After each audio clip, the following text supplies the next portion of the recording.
The reason why that is super important is because the sorting order and how it works in Unity. Basically, when it comes to UI elements inside a canvas, the sorting order is based on the order in the hierarchy. Basically, it renders from top to bottom. So the bar on top, the background, this is going to render first, and then the one below it, the bar, is going to render afterwards, which means it's going to render on top. So for the background, we want it to be behind, so place it above on the hierarchy, and that way it renders the background and then renders the bar. Also, by the way, for 2D sprites, Unity has another different sorting method. It's all based on sorting layers and sorting orders. I have a video on that topic if you're interested in 2D games. Okay, so with this we have the background and then we have our film bar. This way we can see if the progress is being filmed or not. Also, one more tiny thing that I like to add is Unity has some really nice, really easy to add effects. So you can go into Add Component and let's search for a shadow. This one does exactly what you expect. It adds a nice drop shadow. Over here on the effect distance, let's put it on 0.1, 0.1 in order to see. And actually, let's not do it on this one, but do it on the background. So let's get rid of this. Instead of going to the background, over here, let's add the same shadow. So if you put it on 0.1 and minus 0.1, yep, there you go, a nice simple drop shadow. Or the other one that I prefer, so instead of the shadow, let's add a really nice outline. Once again, for the effect distance, 0.1, 0.1, or maybe actually 0.05, just to be just a tiny bit. And let's raise it on the alpha, so there you go, nice little outline to our bar. This is just a visual thing, so you don't have to add this, but personally I find that it looks pretty good.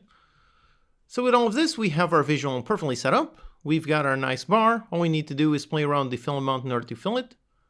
So now all we need to do is to connect this to the logic. But as usual, let's make sure to write some good clean code. So we do not want the cutting counter to directly touch on this image. Instead, let's make a script to handle that. So let's right click, create a new C# script, call it the progress bar UI. And just personally as a rule, I like to append the UI to any UI script. You don't have to do that. It's just a rule that I personally find helpful to follow. That way, just by looking at the scripts, I can immediately see this one is a UI, this one is script and logic, and so on. So on the progress bar UI, on the main game object, let's attach the script and let's open it. Okay, so now here we're going to need a reference to our image. So let's add a serialized field, private, and we're going to need the image type. And importantly, this is inside using Unity engine.ui. So let's go up here using Unity engine.ui.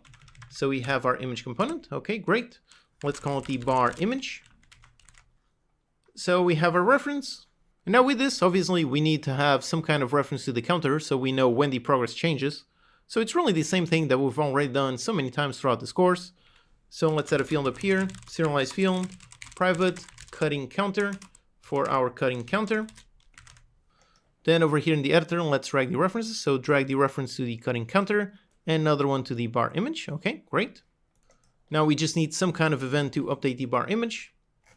So let's go over here into our cutting counter script.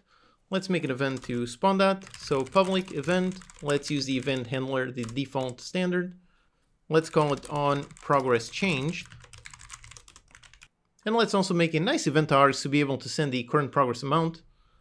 So let's make a public class on progress changed event args, and let's extend event args. And then inside it, let's put the current progress. However, let's also pass in the progress as normalized, since that's what the bar will use. So public float, progress normalized, and we're going to make this event of this type. Okay, great, so we have our event. Now whenever we modify the progress, we just need to fire this event. So over here, when resetting the progress, let's fire it. So let's invoke, pass in this, instantiate our event args, and pass in the progress normalized. And to get the normalized progress, it's actually very simple. Basically, we just need to divide the current progress by the maximum. So cutting progress divided by cutting progress max, which is actually inside the recipe SO, so we need to pick that one up. So let's go down there to pick up the cutting progress recipe. So we pick this one up and we go in there and get the maximum. However, over here we also need to be very careful because there's one sneaky issue here. This has to do with how C# works and how ints are divided with other ints. For example, if we had a cutting progress of 1 and cutting progress max of 5, you would think 1 divided by 5 would equal 0.2. However, if we actually did that, over here we would actually get a 0. And the reason for that is because we are dividing two ints. Cutting progress is an int, cutting progress max is also an int. And if you divide an int by an int, then the end result will also be an int. Since you cannot define 0.2 in an int, the decimal gets cut down and you end up with just 0. So that would not be correct. In order to get the right value from this calculation, we need to make sure to convert one of these values onto a float. So that's really simple. We just cast one of them. So just cast this one to the float just like that. Basically, now this one will first be cast to a float, and then we're going to have a float divided by an int, and the end result will be a float. So if you ever do some math and you get some weird results, always make sure to check the type of your numbers. Okay, so here we are correctly firing the event, and then down here when adding our progress, let's do the same thing. Let's also fire on the event. So now we can go back into our progress bar UI, and over here let's listen to the event. And again, remember that if we're accessing an external reference, let's do that on start and not on awake. So cutting counter, listen to the on progress changed event. When that happens, let's just go bar image and set the fill amount to what we receive from the event, so the progress normalized. Okay, so that's really it. And also up here on start, let's initialize it as 0f, so the bar is nice and empty. Okay, so let's test. Back in the editor, let's just go back into the scenes, make sure the prefab has been saved, and let's hit on play. And right away, yep, we do see the bar. Yep, it is empty. Now pick up some cheese, drop it, and if I cut, and yep, there you go, added a little bit of progress, now a bit more, and there you go, there's our cheese. Okay, great, everything does work. Now let's add just one more tiny bonus thing. We can add some extra logic in order to hide this visual if the bar is either completely empty or completely full. That is actually pretty simple. Over here on the progress bar UI script, let's just make some basic show and hide functions. So private void show, and then we're going to have a private void hide. On these ones, just game object set active, this one set it to true, and this one set it to false. Now on start, we subscribe to the event, and then let's hide it, okay? Also here, it's very important, make sure you hide it after you listen to the event. If, for example, you called hide on awake, that would disable the game object and the start would never run, so it would never listen to the event. So if you ever set the game object as inactive, make sure you do it only after you're listening to whatever events you want. So we have this, that's great, and then when the progress changes, let's just do a basic test. So if e.progress normalized equals 0f, or if the progress normalized equals 1f, so if the bar is completely empty or completely full. If so, then let's hide it. And if not, then let's show it. Okay, that's it, let's test. Okay, and yep, by default starts off hidden. Let's pick up a tomato, go up there, and yep, still hidden. Now I cut, and there you go, there it is, cut again, and yep, there you go, it hides itself. Okay, great, so we've got a nice little visual. Let's do just one more final thing. Let's add a really nice animation. If we go inside the cutting counter, and we look at the cutting counter visual, over here, note how it already has an animator. Just like we did for the container counter, it's all very simple. So basically just has a cut parameter. When that happens, it just cuts the counter. So it just plays a simple animation. Since it's going to be pretty much exactly like the container counter, let's actually duplicate that script. So let's go down, find that script. So the container counter visual, let's duplicate this. So Control D. Let's rename this to the cutting counter visual. Okay, let's open. And over here, let's rename the script. So the cutting counter visual. Okay, great. Then for the parameter, let's rename this. Instead of open close, it's going to be called cut. And for the string, it's cut. Again, make sure you write it case sensitive. Make sure it's all correct. Then instead of having a container counter, we've got a cutting counter and a cutting counter. And finally, we just need to listen to the correct event. So technically, we could listen to the on progress changed. However, that one also gets fired over here when the cutting progress is 0. We don't want the cut animation to play when this happens. So let's just make another simple event. So a public event handler. Let's call this just on cut. Okay, and then down here when we have our cutting progress, so we cut and let's just invoke this event. Okay, that's it, super simple. So now on the cutting counter visual, let's go into the cutting counter and into the on cut event. Let's listen to this. And we're going to set the trigger exactly like this. So get rid of the container counter like this. Okay, there you go, a very simple script. So now here back in the scene view, inside the container counter prefab, let's just go inside the visual. Let's attach the cutting counter visual. Just need to drag the cutting counter reference, and that's it. Let's exit the prefab, save it, and let's play. Okay, so now let's pick up a cabbage, go up there, drop it, and alt interact. And if there you go, we've got a nice little animation. All right, awesome. So I can drop things, I can cut them, and everything works perfectly. All right. So here we added a cutting progress to our cutting counter. And we also learned about yet another very useful Unity feature called world canvases. And at the same time, you might have also noticed that the canvas is looking at the camera in kind of a weird way, basically just pointing straight forward. This can sometimes make it difficult to see, so let's work on that in the next lecture. Hello and welcome, I'm your Code Monkey. In this lecture we're going to build a very simple but very useful script to make an object look straight at the camera with various options. Okay, so we previously made the cutting counter, and when I place something, yep, there's a nice progress bar. So now that this is working, let's do one more thing. Right now, look at how the bar is oriented. It's looking quite a bit slanted. That's because we have a perspective camera and it's looking from top down. Now, this is one of those things that is kind of personal preference, so maybe you'll like it just like this. But a lot of the times you want these world UI elements to face the camera just like a regular UI. One example of this problem is, for example, let me pick up the cutting counter, duplicate it, and let's put one down here. So rotate it upwards. Okay, let's put it on 4.5, 0, and -5. Now if I place something on there and I cut it, yep, look at that, the bar is now inverted. So let's make a simple script to solve this problem. Let's go into our scripts, create a new C# script, call it look at camera. Let's go onto the cutting counter prefab, let's open it up, go inside, on the progress bar, let's attach this script, so the look at camera. Okay, now let's open. So from here, let's use an interesting function. So let's use a private void late update. So not update, we have the late update. So if this is the first time you're hearing about this, like the name implies, this one is going to run after the regular update. So every single update and all the objects is going to run, and then all the late updates. So kind of like you've got awake and start, you have update and late update. Why this is useful specifically for this script is because for this element you really want this to run, the orienting logic, you want that to be done after whatever that object does in the update. In this case, this object will never move, so it's not really an issue. But for example, if you had some kind of moving vehicle with a world canvas on top, if you had that, you would want to set the world canvas location to look at the camera after the vehicle had moved. Otherwise, the canvas would not look perfect. So anyways, because that here we're doing on late update, and now we can just look straight at the camera. So we can just do transform.lookAt. And for the target, pass in the camera.main.transform. This function makes this transform look at another transform or another point, so this will make it look straight at the camera. Also, by the way, one quick note here. In some older tutorials, you might see people telling you not to use camera.main.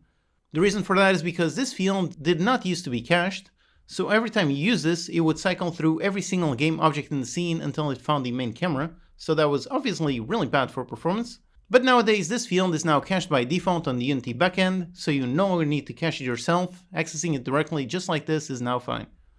Okay, so with this, let's test. Just make sure to save the prefab and let's hit on play. Let's go ahead, pick up a cabbage, put it up there, and if there you go, look at that, how it's looking straight at the camera. And for this one down here, same thing, cut it, and yep, there you go, both of them are looking straight at the camera. Okay, so that's great. You can also see exactly what it's doing if we try to move the camera. Again, we're using Cinemachine, so let's move the virtual camera.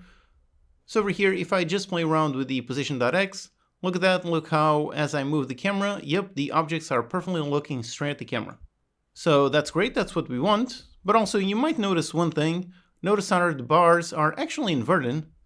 Instead of going left to right, they're actually going right to left. Basically, this has to do with how the canvas by default assumes you are essentially going to look at it from behind instead of looking forward.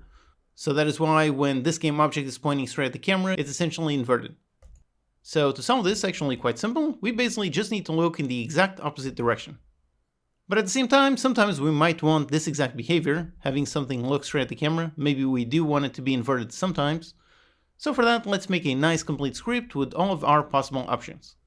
And for defining options, this is also an excellent way to learn about one more thing, which are C# enums. Enums are an enumeration, meaning a fixed set of options that you can have of something. So these are really useful when you have a fixed set of something, like for example, maybe a fixed number of options. So for example, up here, let's make it private, make it an enum, and let's call it mode. And then inside we can define all of our options. So let's say we have the regular look at and then look at inverted. Okay, so we have these two options in our enum. Now let's do a field of this type and expose it in the editor. So let's make a serialized field, private of type mode, and call it mode. Okay, let's save this and look what this looks like in the editor. And if we go inside the cutting counter and we look at the progress bar, you have a look at that, the mode shows up and it shows up as a really nice drop-down menu. So since we have a limited number of options, we've got a really nice menu where we can choose each one you want. So that's really awesome. That's one of the benefits of enums. They are really easy to use over here in the editor. Now back in the code here, let's decide which one to use. So on the late update, let's just do a switch on our mode. In case we are on the regular look at mode, then let's do exactly this. Let's simply look at it. In case we are on the look at inverted, for this we just want to look at the inverse position. So that's actually pretty easy. We just calculate the direction vector from the camera to this object. So a vector 3, call it dir from camera. And to get direction from the camera, we start from this object, so this transform.position, subtract the camera.main transform position. So this gives us the direction pointing from the camera. And then we just do transform.lookat. And instead of looking at the camera, let's look at the opposite position. So let's look at transform.position, so our current position, plus the direction from the camera. So we're going to be looking at the exact opposite point. Okay, so that's it. Let's test. And right now, by default, we have the regular look at. So let's just see it. Let's just place some objects. Okay, so right now it's still inverted. And something really nice is you can play around the enums even as the game is running. So let's go inside the cutting counter on the progress bar UI. For this one, let's swap from look at to look at inverted. And yep, look at that. That one is now looking perfectly. So this one is using look at and this one using look at inverted. Okay, great. It's all working. However, yet another thing that is all about personal preference. Note how the visual has a slight slant. This is due to how the visual is actually looking directly at the center of the camera. So you can really see it if I move the camera left and right, how it slants going left or going right. Again, this is all personal preference. It's just a visual, so maybe you do want this look. But let's see another method. So over here in our modes, let's add two more. Let's add camera forward and camera forward inverted. And then down here on our late update, let's add those. So the camera forward, and then we have the camera forward inverted. So for this one, for the camera forward, it's super simple. Let's just take this transform, use the forward, which again you can get or you can set it. And let's set it to the exact same one as the camera.main.transform.forward. And for the inverted, exactly the same thing, except instead of forward, we do minus forward. Okay, so let's see what this looks like. Okay, so here's the game with both counters. They're both currently using the look at mode. Now if I put it look at inverted, yep, that one goes left to right. Okay, great. Now if I put camera forward, yep, look at that. Now that one is perfectly straight.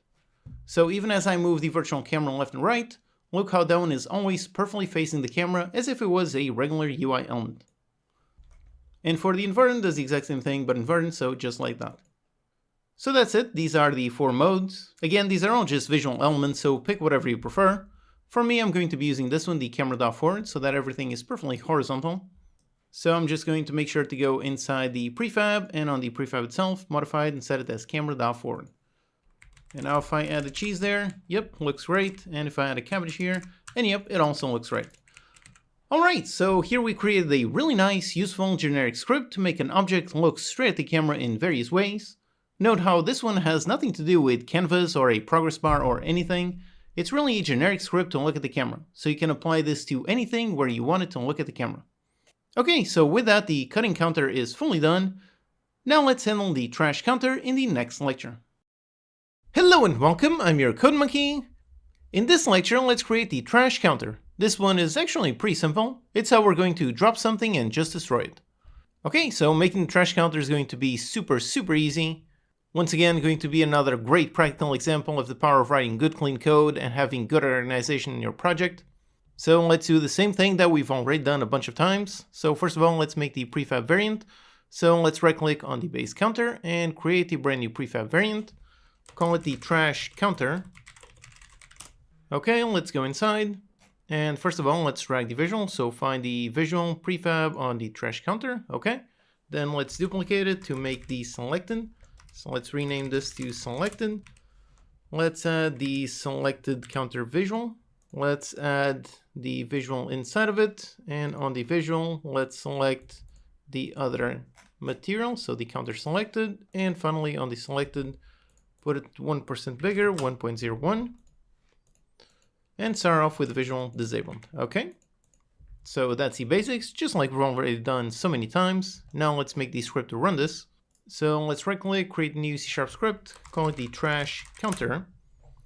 And by the way, here we're already starting to have quite a bunch of scripts, so we should probably organize this scripts folder. So let's make a new folder. Let's call it counters. And let's make another one and call it scriptable objects. So on the counters, let's drag the base counter, clear counter, the container visual, the cutting visual. Then down here, the trash counter. Okay, let's drag them all onto the counters folder. And on the scriptable objects, let's put the cutting recipe and the kitchen object SO. Okay, now our folder is a bit more organized. So let's open up the trash counter. And over here, as usual, let's begin by extending the base counter. Okay, great. Then let's implement the regular interaction. So override the interact. And on this one, again, it's going to be super simple. We just check if the player is holding something, and if so, we destroy it. So just check if player.hasKitchen object. So if the player is holding something, go into the player, get the kitchen object the player is holding, and simply call destroy self. And that's it. It's this simple. Back in the editor, let's just attach a script. Let's make sure to drag the countertop point reference, and on the selected, drag the base counter reference. Okay, with this it should be working, so let's exit the scene, let's save the prefab, and let's drag it over here onto our scene. So let's drag the trash counter and put it maybe somewhere over here on the corner. So let's put it here on an x of 7, y 0, and -3.5. Then let's also fill up these spots down here. So let's duplicate the clear counter, put one in there, put another one in there. Let's put another one on the side, and for the trash counter, let's align it. So let's put it a bit more to the side, so on 7.5. Okay, great. And let's put it inside the counters, and now we can test. Okay, so let's see if we can interact with it. And yep, as I approach, yep, I do see it highlighted. Okay, great. And if I interact, obviously nothing happens since the player isn't holding anything. Now if I pick something up, let's say a tomato, and I don't want this tomato, so I want to trash it. And yep, there you go, it does get trashed. All right, awesome. So this is literally it. Like I said, this is once again another excellent example of the power of writing good, clean code. This was super simple to implement because we have a really nice structure for how all of our counters work. Also because our interaction system is very well built. Also because the kitchen object system is very well made. It's because of all of that great, very clean code that we were able to implement a brand new counter in literally about 60 seconds. So once again, I hope that by following this course, you now understand why I'm always talking about the importance of writing good, clean code. It's exactly because of this. If you write your code correctly, it makes developing the game so much easier. At first, it might seem like the quick and dirty approach is faster, and usually in the beginning it is faster, but as soon as you add some complexity, the quick and dirty approach suddenly won't scale, whereas the well-built, clean code approach, this one will continue scaling very well. So here we have a fully functional trash bin so we can dispose of unwanted objects. Next, let's build a much more complex counter. Let's build a stove counter, which also requires building a really nice state machine. So let's do that in the next lecture. Hey again, another quick intermission. You're past the halfway point, so congrats again. By now, I really hope you've already learned a ton from the course. We've already covered lots of topics and built a ton of systems. I hope you've been following the website as you go through the lectures, and I hope reading the frequently asked questions has helped you in some way. Let me know in the comments how you've used the course website. Did you just read the FAQ, or did you also download some project files? Let me know, I'm curious to know.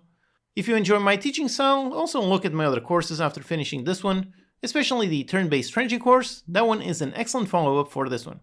Okay, there's still quite a bit more for us to build and learn, so let's continue in the next lecture. Hello and welcome, I'm your Code Monkey. In this lecture we're going to build the stove counter. So we want to place some uncooked meat, then we wait for a bit for it to be cooked. However, if we wait too much, it's going to get burned. So let's implement that. Alright, so as usual, let's first begin by making our counter. So let's go inside the prefabs, the counters, let's right click on the base counter and create a new prefab variant. Call this the stove counter. And as usual, let's go inside of it. Let's find the visual. So inside the prefab visuals, the counters visuals, here is the stove counter, so let's drag it. Then let's duplicate this, rename this one the selected. Let's add the component, the selected counter visual. Then let's go inside on all of these.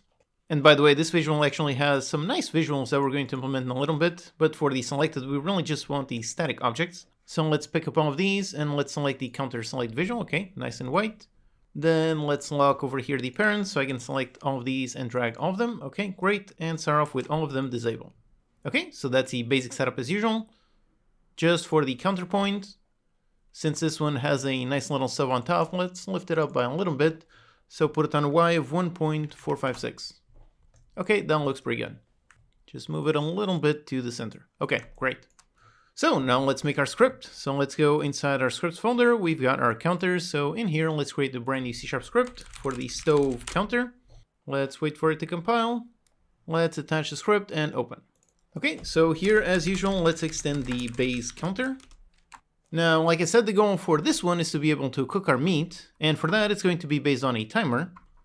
And to actually cook the meat, we're going to need to know which one is the uncooked meat type and which one is the cooked meat type. So for that, we really want the exact same logic that we did for the cutting action. We want some kind of place where we can store an input and output as well as a cook timer. So for that, let's actually just duplicate. So let's go inside our scriptable objects for the cutting recipe and let's duplicate this one. So Control D. And let's name this one the frying recipe SO. Okay, let's go inside. And over here, let's rename the object. Then we have an input, we have an output. And then instead of progress, let's have the frying timer max. And since this one is a timer instead of an int, let's make it a float. Okay, so that's it, pretty simple. Then back here in the editor, let's create our scriptable object. So let's go inside, let's make a nice folder. So a folder for the frying recipe SO. And inside, let's create one. So let's create a brand new frying recipe SO.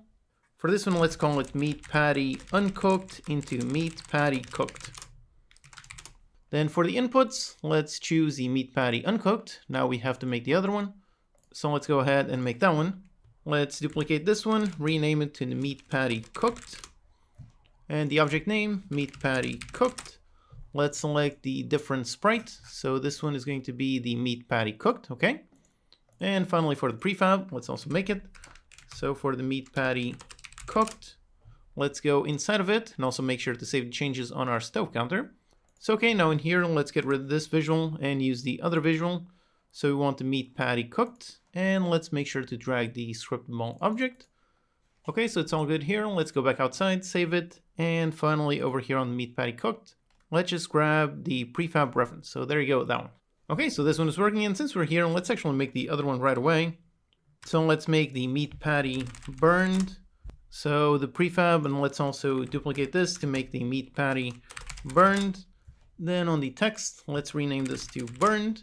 Let's choose the burned icon. And for the prefab, let's go into our meat patty burned and swap it out for the burned one. So there you go, nice and charred. And over here, swap it for the meat patty burned. Okay, let's save it. And finally down here, just make sure everything is correct. So the meat patty burned, just drag the scriptable object, the transform prefab, just like that. Okay, so all of our burned references, over here all of our cooked, and over here all of our uncooked. And again, when going through this process, always make sure that you match all the references on the scriptable objects and also over here on the kitchen objects. So meat patty burn, yep, meat patty burn for the uncooked, and for the cooked, there it is. Okay, everything is good, great. So now we can go back over here into our frying recipe SO, and for the output, let's output the meat patty cooked. And for the frying timer, let's put it on 3 seconds. Okay, so that's it, great. Now back in the code here on the stove counter, let's add an array of our frying recipes. So a serialized field, private, it's going to be an array of frying recipe SO. So frying recipe SO array, and call it frying recipe SO array. Okay, great. Then back here in the editor, let's go inside the stove counter. Let's make sure to drag that. So let's drag the meat patty from uncooked into cooked. Okay, let's also drag the counter top point. And finally, since we already made the script over here on the selected, we can also drag the selected. Okay, so our stove prefab should be working. Okay, let's go outside, make sure to save the prefab. Okay, now let's continue with the rest of the script. So let's make our override. So override the interact action. And when we interact with it, let's validate dropping the object just like we did on the cutting counter. So let's go over here into our cutting counter script and let's just copy pretty much the exact same thing. So let's copy all of this interact code. Let's go over here in the stove counter and just paste it. Now we also need to copy in our recipe. So over here on the cutting counter, let's copy paste those functions. So these functions go into the stove counter, and over here let's paste them. They're going to work pretty much the same thing. So we get an input, except instead of being a cutting recipe SO, we're going to have a frying recipe SO. So let's replace all the cutting recipe references with frying recipe reference. Then for the array, this one is the frying recipe SO array, and obviously let's rename these. So Control RR to rename all of them into frying recipe SO. Let's also rename the function. Instead of get cutting recipe SO, it's the frying recipe SO. Okay, so there's no more mentions of cutting over here. So let's use this function up here and up here. And just make sure to rename these, the frying recipe SO. And down here, also same thing, so the frying recipe SO. Okay, so down here we have no more mentions of any cutting. Let's just go up here and solve all of these problems.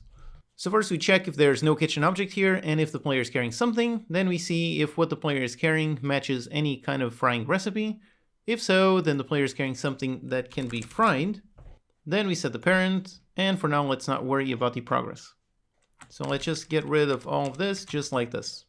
Okay, so with this we should be able to drop, but only an uncooked meat. So back in the editor, let's just set up our scene. So let's drag a stove counter onto our scene. Let's put over there on X of 6, Y of 0, and 3.5. Alright, so let's test. Okay, so now if I pick up some cheese, I go up there and I drop it, and nope, doesn't work. Okay, great. But if I pick up some uncooked meat and I go and I drop it, and yep, that does work. Okay, great. So it works, and I can only drop the actual objects that match the recipe. Now, unlike the cutting counter, this one will not be based on a player-alt interaction. And actually over here, let's fix this minor issue.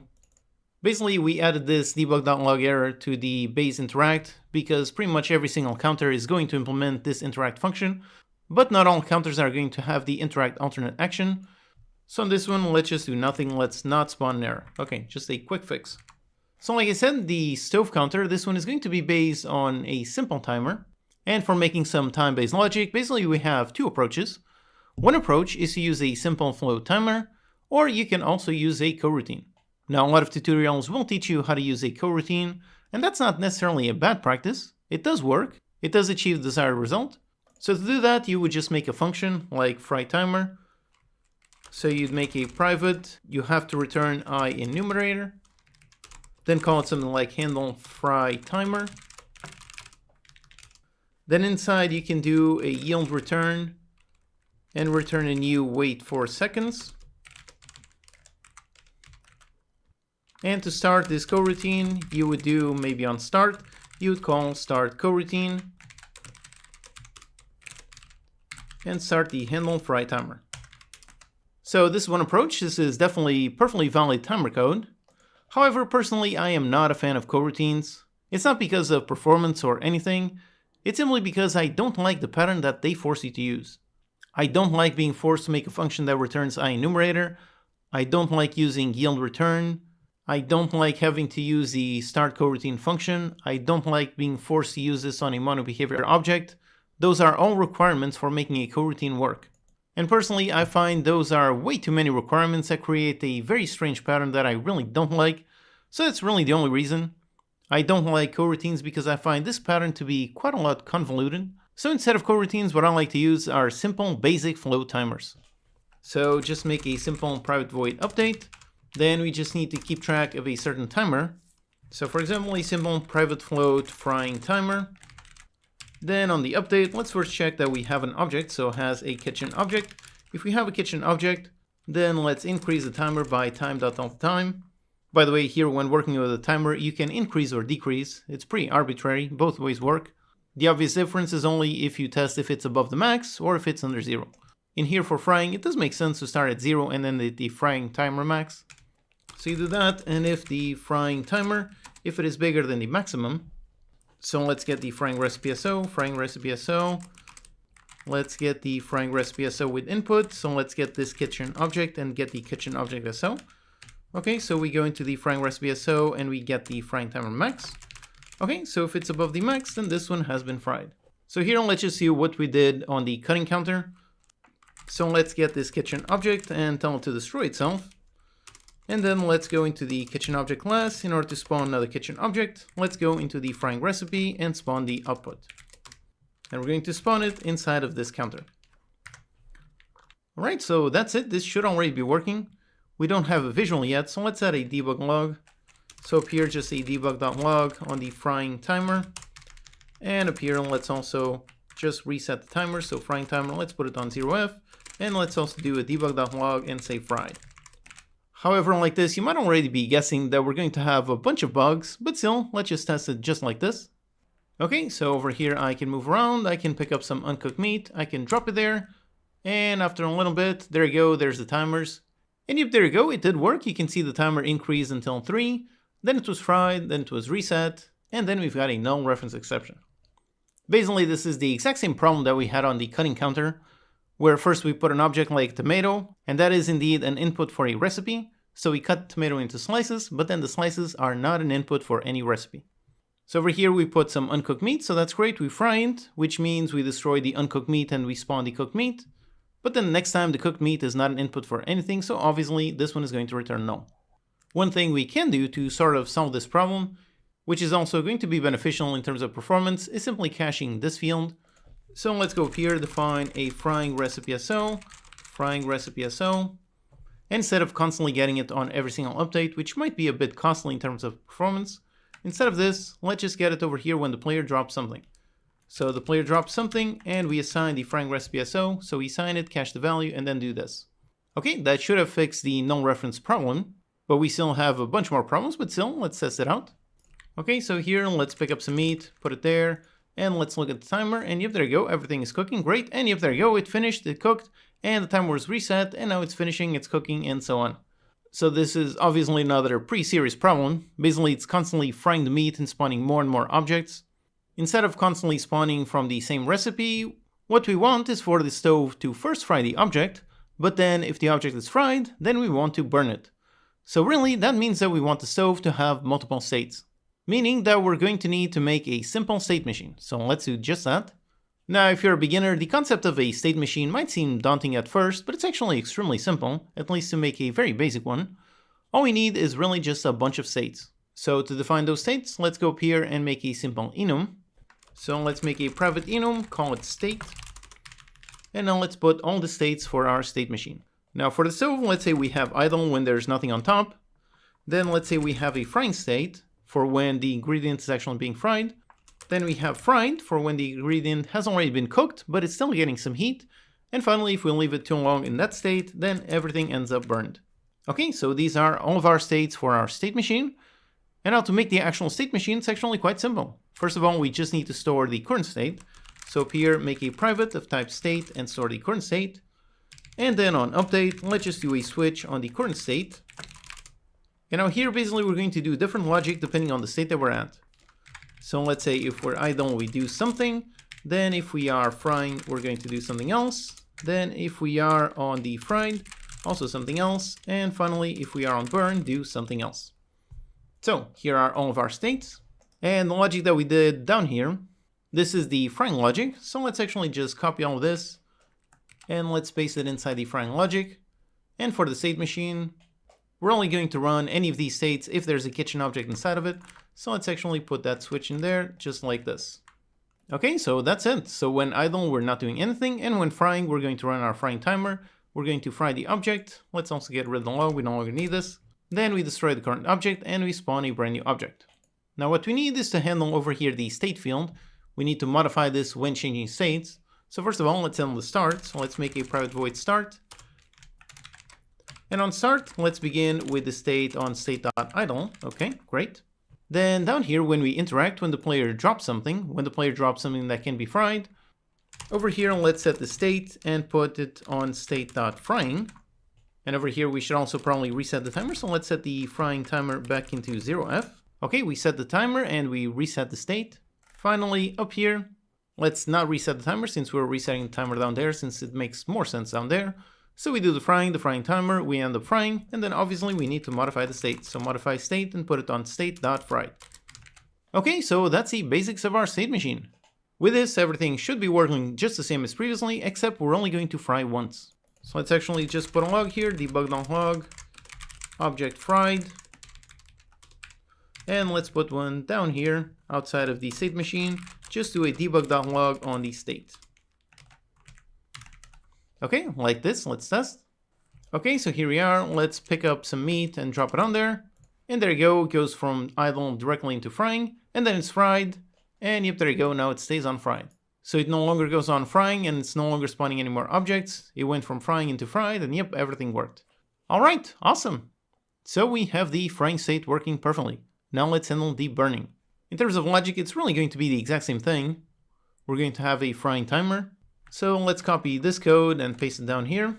Now, technically we could reuse the exact same float timer, but that would be a bit confusing. So let's keep our code as clear as possible and really just make a different timer with a more descriptive name. So here a private float, call it the burning timer. Then let's initialize this timer. So when we go into the fried state, let's set the burning timer into 0. Then down here, let's use this burning timer. Okay, great. When timer is elapsed and the object is spawned, let's go into the burn state. And now obviously we need another recipe. So let's make another scriptable object. Back in the editor, let's find the frying recipe SO. Let's duplicate this. Call it the burning recipe SO. Then over here, let's modify the name. Instead of frying timer max, let's call it burning timer max. Okay, great. So now over here on the stove, let's use pretty much the exact same thing. And let's make over here private of burning recipe SO, the burning recipe SO. Then down here, we just need a function to get the burning recipe SO. So let's copy this and paste it over here. This one's going to return a burning recipe SO. So let's replace this and this. Rename this into burning recipe SO. We're going to need an array, and over here, let's just change the name. Instead of frying recipe SO, the burning recipe SO. And finally, let's just find a new array. So let's go all the way up here, make another array, an array of burning recipe SO. And this is the burning recipe SO array. And finally, if we go down here, let's use this array. Okay, that's it. So now let's use this function to set our burning recipe SO. So when we set it to fried, let's set the burning recipe SO. And let's get it with the input, and the input is going to be the object that is on here. So the kitchen object dot get the kitchen object SO. Okay, so we're initializing our fried state and setting up the burning recipe SO. And over here we use that one dot max, and we go into that one and use the output. So over there object fried, and over here object burned. All right, so that's pretty much it. We modified everything to say burning timer. Over here we are correctly initializing, so we go through the burning timer, through the burning recipe SO, which we are grabbing up here. Then we spawn the output on the burning recipe SO, and we go into state.burned. Okay, so all that's left is just filling in this array. So back in the editor, over here, let's make the object. So let's make a brand new folder for the burning recipe SO. And now inside, let's create a new burning recipe SO. Call this one the meat patty cooked into meat patty burned. And over here, let's set the input, so the meat patty cooked onto the meat patty burned. And for timer, let's make it take a bit longer to burn, so let's say 5 seconds. Okay, that's great. Let's just drag the reference, so let's go into the stove counter, and let's make sure to open up and go inside the prefab. And over here on the prefab, just drag the burning recipe.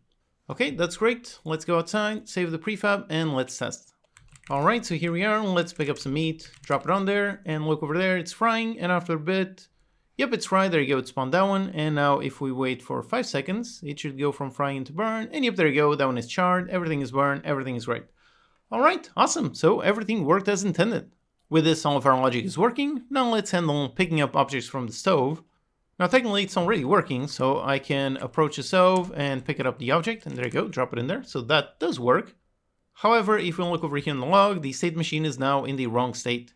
So over here, let's do a quick fix. Let's go down into the interact action. Okay, so here it is. So if there's no kitchen object, then the player places it. Okay, that's good. But if there is a kitchen object, so if there's something on the stove counter, when the player picks it up, let's also manually set the state and put the state back into idle, just like this. Okay, that's it. So let's test. Okay, so over here, let's pick up some meat, put it in there. It's cooking, and let's wait until it gets finished. Yep, there you go, it's done. Pick it up, and there you go, out. Now, if I want, I can put another one, and yep, there you go. The logic is reset, and everything is back to normal. Okay, great. So all of the logic is working perfectly. Now let's just get rid of our logs, so we don't need this. So let's get rid of that debug log, this one, and this one. Okay, great. Everything is nice and clean. And now let's add some nice fun visuals. So if we go inside the stove counter, And over here is the visual. And I include these two prefabs inside the visual. So one of them, this one, the stove on visual. This one is just a glowing red square. Now again, there's a weird bug on this specific Unity version, so post-processing isn't showing over here on scene view. But if I leave it enabled and I go back outside, and now if I look in the game view, yep, there you go, there's a nice glowing red square. If you don't see it glowing, make sure you add the bloom post-processing effect. So if you missed something, you can go back into the post-processing lecture and make sure everything is set up correctly. So there's the nice glowing red square, and there's also a bunch of particles. So you can enable this one, press on restart, and there you go, just some nice particles just jumping up. This was made with the Unity particle system.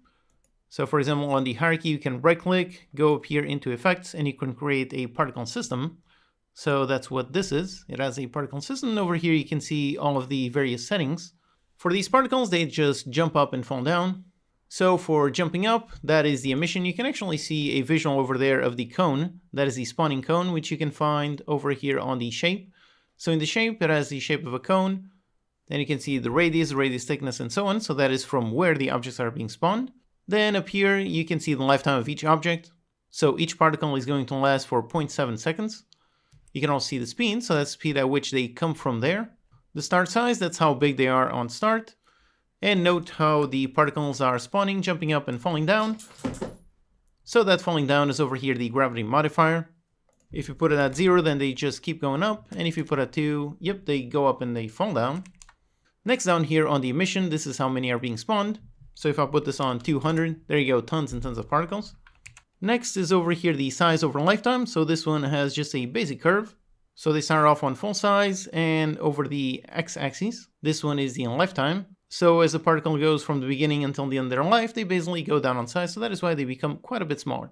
Also, by the way, this one down here, this one is called an animation curve. This is another really useful Unity feature. I have a dedicated video on animation curves. And finally, down here, just have the renderer. So it's just using some basic particles, so we can inspect the material, it's included in the assets. And there you go, it's just using the default particle material, just with the alpha on half, and that's pretty much it. So as you can see, just a very basic, very simple particle system. Now all we really want to do is just, for both of these, we want to enable or disable them depending on if the stove is on or not. So let's make a script to handle the visuals. So let's go down and create a brand new C# script. Let's call it the stove counter visual. Then let's go into the stove counter visual and let's attach the script. So here it is, attach it and open.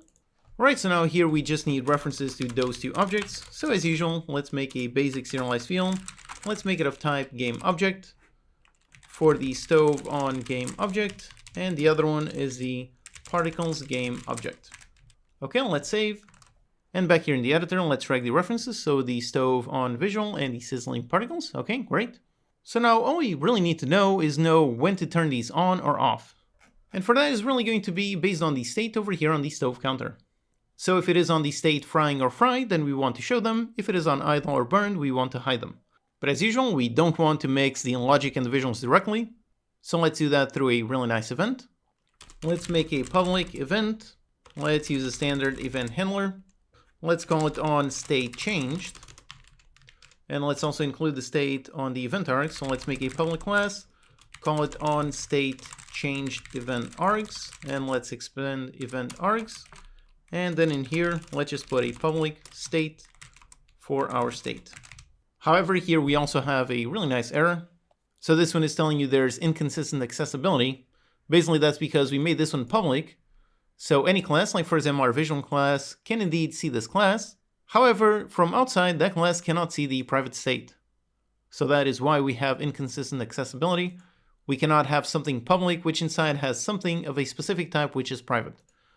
So in order to make this work, we need to modify this state and make it public so that the other classes can see it. Okay, so that's great. Now let's just fire this event whenever the state changes. So over here, when you go into the frying state, let's go and invoke, and as usual, just this. And I actually forgot to add that, so let's go up here. Let's use the one with generics, so the on state changed event args. Okay, great. So then down here, when invoke the event, let's create of this type. And inside passing the state equals this state. Okay, so this is all we need. So then down here, going to the burn state, let's fire the event. And down here, frying, fire the event, and on idle, fry the event. All right, that's it. So we have all of our state logic. And now over here on the stove counter visual, Obviously, we need a reference to the counter, so let's add that. So a serialized field, private, make it of type stove counter for the stove counter. And then we can do, and as usual, for accessing external references, let's do it on start. Go into the stove counter, and let's listen to the onState changed event. And over here, it's going to be very simple. We just want to show if it's on the state frying or fried, and if not, we don't want to show. So let's define a bool, call it show visual. And this one is going to true if the e.state equals the state.frying, or e.state equals the state.fried. So if it's either of these, then this is going to be true. If not, it's going to be false. So then let's just go into the stove on game object and call setActive and pass in this. And same thing for the other one, for the particles game object. Okay, that's it. Super simple. Let's just drag this reference. So over here inside the prefab, just drag the reference. Let's leave the prefab, save the changes, and let's hit on play. And alright, so it starts off disable. Okay, so there's no visual. Now if I pick up and I drop it, and there you go, a nice visual. So the glowing red hot and the particles, and now it's frying. And if I leave it until it burns, when it burns, then it's going to turn it off. And if there you go, it turns off. Alright, awesome. So now if I pick it up, wait until it gets cooked. So it's cooked, pick it up, and there you go, turns it off. Alright, awesome. We've got a really nice visual. All that's left is to have a proper visual progress bar. And with this, we actually have another interesting clean code question. Right now, the progress bar that we made over here on the cutting counter, that one is great, so we would like to reuse that. However, if we look over here on the progress bar UI, we can see this is only working with the specific type cutting counter. So by default, this will not work with a stove counter. So as usual, we have multiple approaches to solving this problem. One option would be to simply completely duplicate this script. Then we would make a completely different progress bar UI class that would work only with the stove counter. So that's one approach that would work. And that approach might be good if you want the progress bar to behave very, very differently. But over here, I want both of them to behave exactly the same. So instead of having some code duplication, we can write some good clean code, but doing exactly what we did with regards to the kitchen object parent. Meaning we can use a nice interface we can then implement on anything that has some kind of progress. So let's do exactly that. First of all, let's actually go inside the cutting counter. So let's go inside the prefab.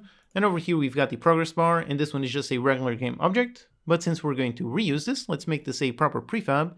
So let's find over here all of our prefabs and just drag the progress bar UI inside the prefabs folder. Okay, great. So this is now a proper prefab. Now let's define our interface. So let's create a brand new C# script. As usual, interface starts with I, so let's call it I. And for this one, we want it to represent anything that has progress. So let's just call it literally has progress. Personally, I like to use the word has to indicate that a certain object has certain behavior. So in this case, objects that implement this interface will have some kind of progress behavior. So now over here for the interface, let's first make it so this one does not extend mode of behavior. Instead of a class, this one is an interface. Okay, great. So now for the functions that we're going to need, if we look in the progress bar and we look at the cutting counter references, we can see the only one is literally just this. So we just have to listen to the event, and then the rest of the progress bar works inside of it. So realign the interface is the only thing we need to define. So let's actually go inside the cutting counter. So here we have the onProgressChange event, and then we have this, so we can literally just copy this, go into the iHasProgress, and let's put exactly this. Okay, that's it. That is literally all we need. Now, if we wanted, we could also make a function to expose the progress amount, but since we included over here on the event, then we really don't need it. Just this is enough. Now let's go over here on the progress bar UI script. And instead of working with the type cutting counter, instead let's work with a type that has iHasProgress. So let's rename this to hasProgress. And it's going to have the exact same event. The only difference is over here, instead of the event args being the one inside the cutting counter, is the one inside the iHasProgress. So let's make sure to change this, iHasProgress. Okay, so the signature matches. Let's just obviously rename this. So let's rename, instead of cutting counter, let's rename hasProgress onProgressChange. And that's pretty much it. We don't have any more errors. So everything over here is now working nicely with our interface. And back here in the editor, whilst we're still inside the cutting counter, sadly, interfaces do have one downside when it comes to Unity. If we look in the progress bar UI, down there we can see the progress bar UI. And previously we had the counter field exposed in the editor. However, now by changing into an interface, there we have the issue. The field does not show up here. Interfaces do not show up in the editor because Unity basically has no way of knowing that the interface will be implemented by some kind of game object. So sadly, this is the one thing that doesn't work very well with Unity. The solution that I normally do is actually pretty simple. Instead of exposing the interface, which does not work, instead let's just make this a regular private field. And then let's make a serialized field, and for this one, let's make it of type GameObject, and let's call it hasProgressGameObject. Okay, so like this, we have a regular serialized field with a regular GameObject. So if you look here, yep, we do have that field. So now we can indeed drag the cutting counter reference. And then over here in the code, in order to get the hasProgress, that is super simple. HasProgress, we just go into the hasProgressGameObject and get component of type iHasProgress. Okay, so that's it. Now our code does work. However, of course, one big potential issue with this is that over here we have a field of type GameObject, meaning that we have no guarantee that this field does have a component that implements the interface. So we cannot make sure that we drag the correct reference. We can drag any reference, doesn't have to have our progress interface. So in order to keep ourselves safe, let's add a nice safety warning. So over here, if hasProgress equals null. So if this one is null, that means that that GameObject does not have any progress interface. If so, let's do a debug.log error. And let's say the GameObject, and let's pass in this GameObject, does not have a component that implements iHasProgress.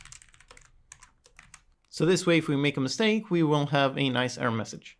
Basically, this is the one workaround that you need to use since Unity does not support dragging references in the editor if they are interface references. Okay, so with that, everything is good. So all of our progress bar UI, this should all be working perfectly. We just need to go over here into our cutting counter script, and let's make it so that we implement our interface, so iHasProgress.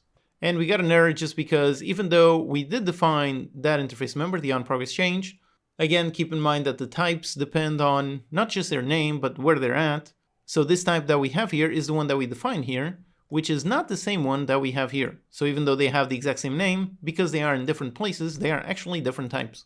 So we need to make sure to use the type in the interface. So over here, let's just go into the iHasProgress and use that exact type and get rid of this one.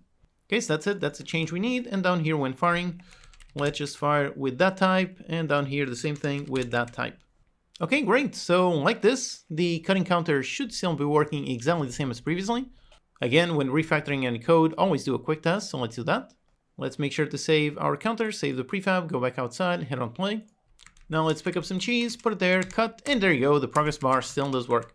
Okay, great. Now let's apply it to the stove, and that is actually going to be very simple. First, let's go inside the stove, so let's find the stove counter, let's open it up, go inside the prefab, and over here let's drag the progress bar UI prefab, so let's drag that. Then down here we already have the hasProgressGameObject, so let's drag the stove counter, and that's it. There's nothing else we need to touch here. We just need to go over here into the stove counter, and as usual, let's implement the interface. So the iHasProgress. And now let's implement it pretty much just like we did on the cutting counter. So we can actually just copy this. So we just need to implement the event. So that's it. And now for firing the event, let's go down and see where we are modifying all of our timers. So let's go down to when the player drops something. So we do the onStateChange, and now let's invoke this event.